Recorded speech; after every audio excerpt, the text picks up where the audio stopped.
Boss is back. కొత్తగా ఉంది physique. పూర్తి వివరాలకు చదవండి రేపటి సాక్షి హైదరాబాద్ ఎడిషన్. రైట్, ప్రస్తుతానికైతే మనం చూస్తున్న 217 స్థానాల్లో మహారాష్ట్రలో బీజేపీ కూటమి మహాయుతి కంటిన్యూ అవుతుంది. 59+ అంటే 60 స్థానాల వరకు దాదాపుగా మహావికాస్ అఘాడి ఆ కూటమి కాంగ్రెస్ పార్టీ నేతృత్వంలోని కూటమి కంటిన్యూ అవుతుంది. కానీ జార్ఖండ్కు వచ్చేటప్పటికి ఒక్కసారిగా గంటకు నిమిషానికి అర్ధగంటకు ఫలితాలు మారుతూ వచ్చాయి.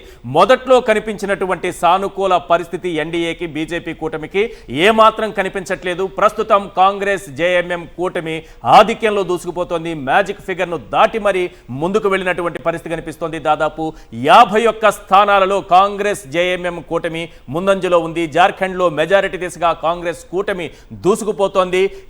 మెజారిటీ దిశగా ఫలితాల్లో దూసుకు వెళుతోంది. జేఎంఎం ఆర్జేడీ కాంగ్రెస్ అభ్యర్థులు ఆధిక్యంలో ఉన్నారు.